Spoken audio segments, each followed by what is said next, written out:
হ্যাঁ বলো। হ্যালো। বলো। তোমার গলা শুনে এমনটা মনে হলো যেন এখনো বেঁচে আছে। সবকিছু জানার পরেও তুমি কেন আমাকে বারবার ফোন করো?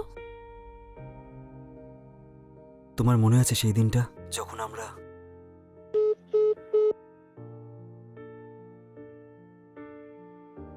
যে নম্বরে আপনি যোগাযোগ করতে চান সেই নম্বরটি যে নম্বরে আপনি যোগাযোগ করতে চান সেই নম্বরটি যে নম্বরে আপনি যোগাযোগ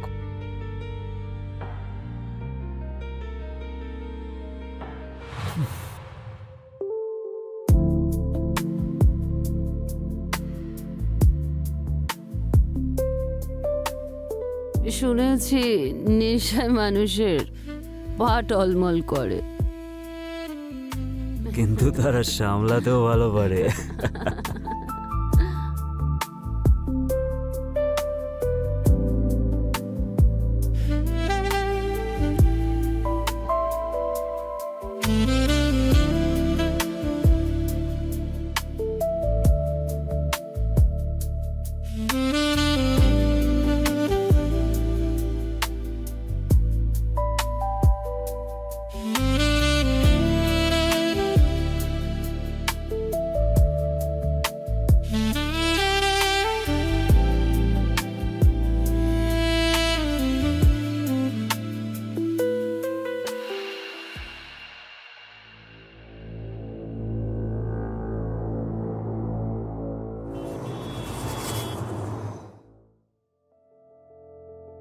এ দেখ, ইমোশনাল নয়, প্র্যাকটিক্যাল হয়ে ভাব। ও অন্য কারোর।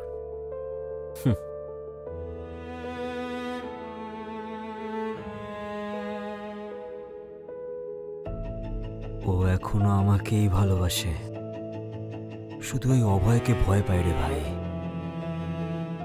এরকমটাও বলেছে? তোর আমার ওপর বিশ্বাস নেই?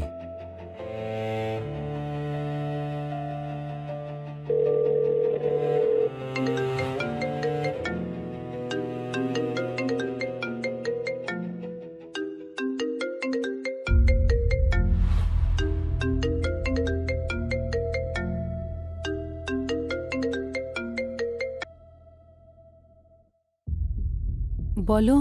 তুমি এখনো আমাকে ভালোবাসো তাই তো?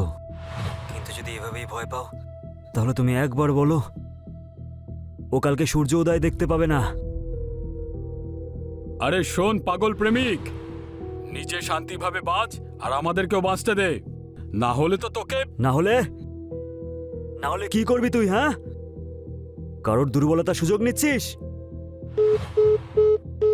যদি তুমি চাও এ বেঁচে থাকুক তাহলে একে ব্লক করো।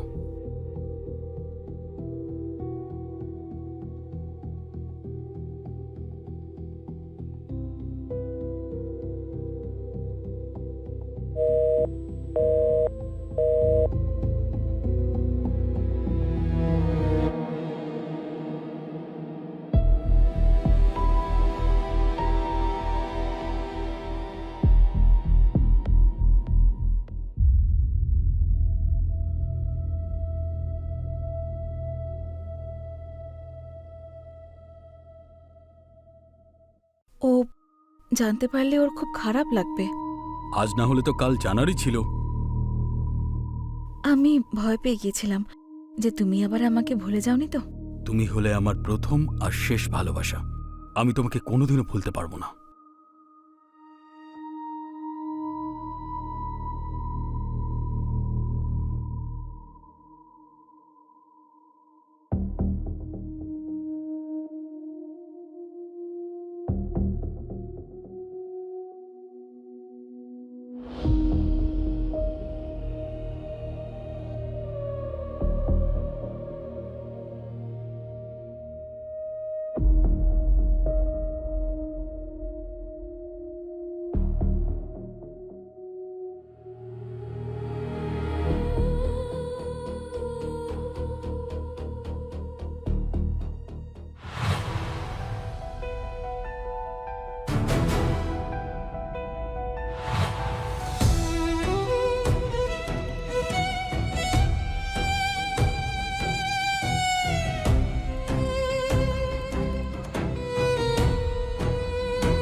ফোন আসছে।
আরে ভাই পালা, অভয় উঠে পড়েছে। মনে হচ্ছে ওর বউকেই খুঁজছে। তোকে মেরে ফেলবে, পালা তাড়াতাড়ি।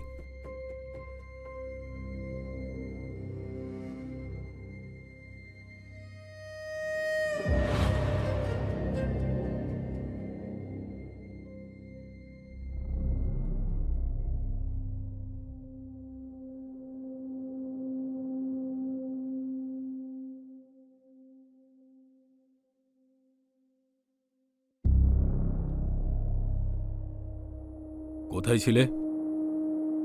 ভাবলাম তুমি বাথরুমে আছো।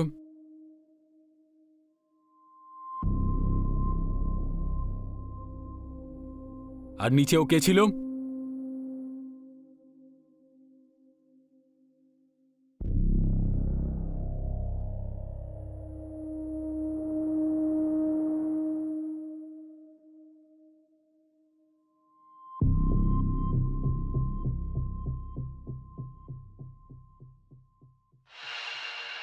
সেই দিনটা আজকেও আমার মনে আছে, যেদিন তোমার ছবিটা দেখেছিলাম।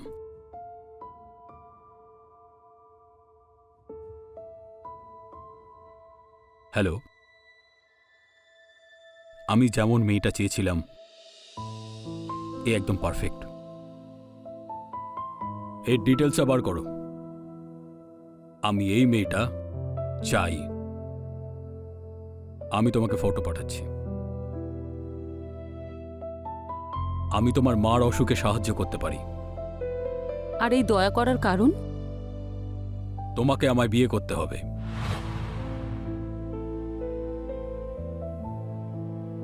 ভেবে নাও, এটা 1-2 লাখের ব্যাপার নয়, কম পক্ষে 25-30 লাখ। আর আমার মনে হয় না যে তোমার এই 25,000 টাকা স্যালারিতে তুমি এত কিছু করতে পারবে। আপনি আমাকে বিয়ে করতে কেন চাইছেন? কারণটাও তুমি জানতে পেরে যাবে। আপাতত এটা জেনে রাখো, যে আমি তোমাকে ভালোবেসে ফেলেছি।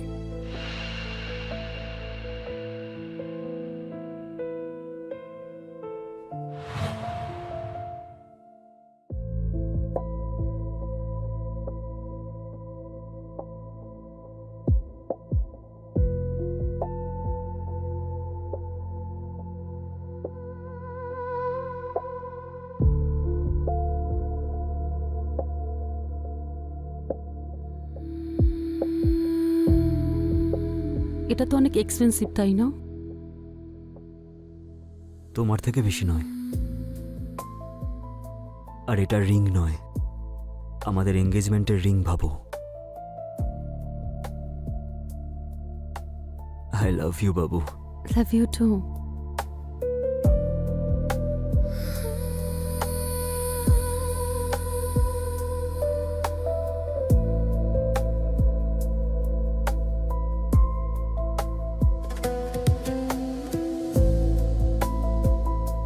তুমি দেখো, প্রথমে যা হয়েছিল সেগুলো অ্যাক্সিডেন্টালি হয়েছিল। আমরা কথা দিয়েছিলাম যে যা করব বিয়ের পরেই করব। কে বলতে পারে বিয়েই হয়তো হলো না। মানেটা কি? মানে হতে পারে আজকে রাতেই কিছু একটা হবে।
এই নাও, এটা ভালোভাবে পড়ো আর সাইন করো। পড়ার কি আছে, আমি জানি এতে কি লেখা আছে। লাইফ টাইম তোমার আর তোমার মার রেসপন্সিবিলিটি আমার।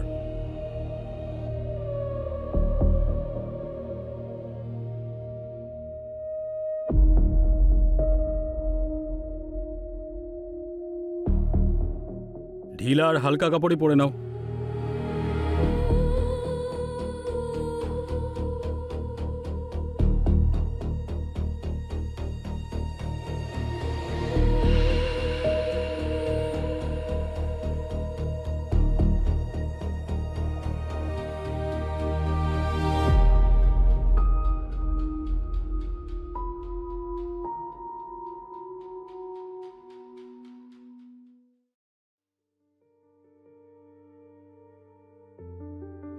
সারপ্রাইজ না? সারপ্রাইজ তো আমি গতকাল রাতেই হয়ে গেছি। পল্লবী আমার বউ, এই কথাটা তোমাকে আগেই বলা উচিত ছিল। আমিই পাগল ছিলাম যে এগ্রিমেন্টের বিয়েকে সত্যি ভেবে ফেলেছিলাম। দেখো ভৈরবী, বিয়ের কয়েক মাস পরেই আমার ইউটেরাসে টিউমার ধরা পড়ে। আর টিউমার এত বড় হয়ে যায় যে আমাকে ইউটেরাসটাই রিমুভ করতে হয়। তুমি বাচ্চা দত্তক নিতে পারতে। আমি, আমার রক্ত আর আমার বাচ্চার জন্য ভালো মা দরকার। এইসব তো বিয়ে না করেও হতে পারতো। বিয়ে না করে যদি তুমি প্রেগনেন্ট হয়ে যেতে, তাহলে সমাজ প্রশ্ন করলে কি উত্তর দিতে? আর যদি দিয়েও দিতে, কাল যদি বাচ্চা আমি বাড়িতে আনতাম, কে মানতো যে এটা আমার বাচ্চা? ডিভোর্স দেওয়ার পরে তুমি সমাজে মাথা উঁচু করে বাঁচতে পারবে, কুমারী মা হয়ে নয়। যতদিন এই বাচ্চাটা হচ্ছে, আমার এখানে না থাকাই ভালো।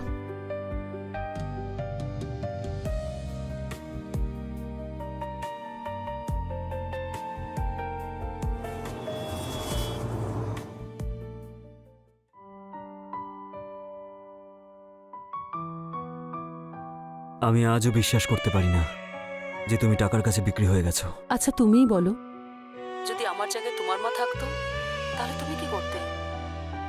এই পৃথিবীতে এমন আর কিছুই নেই যে মায়ের জায়গা নিতে পারে, আর না এমন কোনো সন্তান আছে যে মায়ের ঋণ শোধ করতে পারবে।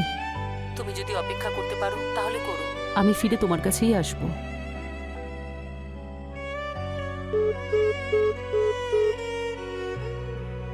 ও অন্য কারোর বাচ্চা জন্ম দিক আর আমি সেটার জন্য অপেক্ষা করব? আমাকে কি পাগল ভেবেছে নাকি? আমার কারোর এঁটো থালায় খাওয়ার কোনো ইচ্ছা নেই।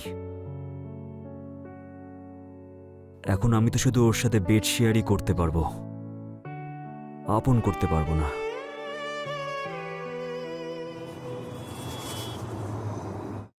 হ্যালো। অপারেশন সাকসেসফুল হয়েছে স্যার, কিন্তু স্যার কিন্তু কি? প্রায় 50 লাখ টাকার উপরে খরচা হতে পারে sir. Don't worry about it. Okay sir. হুম।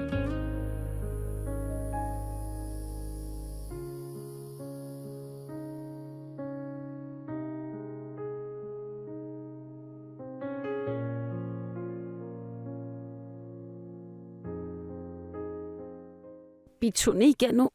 হুম হুম, আমি করছি। এমনিতে মার অপারেশন সাকসেসফুল। সত্যি? হুম, চলো সন্ধ্যাবেলায় গিয়ে মার সঙ্গে দেখা করব। অভয়, তোমার এই ঋণ আমি কোনোদিনও শোধ করতে পারবো না। কি বলছোটা কি তুমি? তুমি না থাকলে এসব কিছুই হতো না।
আমার এখন খুব ভয় করছে পিসি। ভয় তো পাওয়ারই কথা পল্লবী। যদি ওর একটা ছেলে হয় আর বড় হয়ে ও জানতে পারে যে ওর আসল মা অন্য কেউ আর সে বেঁচে আছে, তাহলে তাকে নিশ্চয়ই খুঁজবে। তোর জীবনটা শেষ হয়ে যাবে। আর যদি মেয়ে হয় তাহলে তাহলে আয়া হয়ে ওর দেখাশোনা করিস, আর ওদিকে তোর সতীন দিনরাত ছেলে জন্ম দেওয়ার চেষ্টা করে যাবে। না, এটা আমি কিছুতেই হতে দিতে পারবো না। অভয়কে ছাড়া আমি বাঁচবো না। তুই তো এমনিতেও মরবি রে পল্লবী। যার জন্য কোটি টাকা খরচা করছে তোর স্বামী, ওই বাচ্চাটা যখন কাঁদবে তোর কি মনে হয় কি করবে ও? ওর মার কাছে ওকে নিয়ে যাবে না, ওকেই নিয়ে আসবে। না, অভয়কে আমার কাছ থেকে কেউ কাটতে পারবে না। এই সমস্যার একটাই সমাধান আছে আমার কাছে। পরের বার তুই একটা কাজ করিস।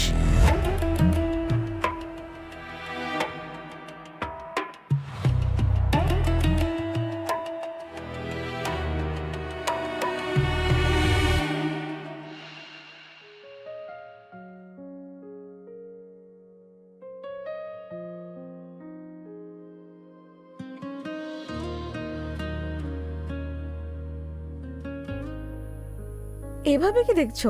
ওর এখন বিশ্রামের প্রয়োজন। আরে এসো, বসো না। না, কিচেনে আমার অনেক কাজ আছে।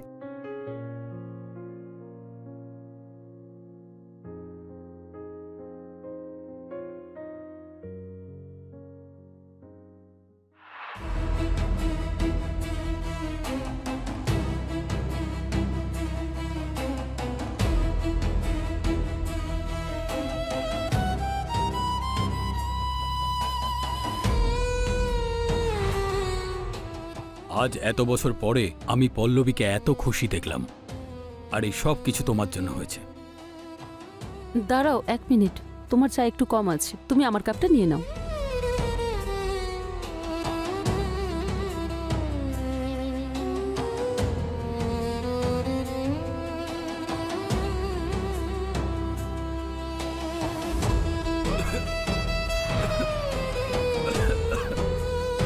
কি হলো? কি হলো তোমার? অভয়, অভয়, অভয়, চোখ খোলো। অভয়, কি হয়েছে তোমার? হে ভগবান, আরে এটা কেমন আমি কি করছো? করলাম? ওর চা খাওয়ার সঙ্গে সঙ্গে জানি না কি হলো। আমি কি পাপ করলাম? সব আমার ভুল। পিসির সঙ্গে আমার কথা বলাই উচিত হয়নি। কি অভয়, কি বলতে চাইছো তুমি? পিসি আমাকে বলল যে তুমি আর তোমার সন্তান আমার কাছ থেকে সব কেড়ে নেবে। পিসি আমায় একটা জিনিস দিল চায়ে মেশানোর জন্য। আমার বাচ্চাকে মারার চক্করে তুই তো নিজের স্বামীকে মেরে ফেললি, পাগল মহিলা।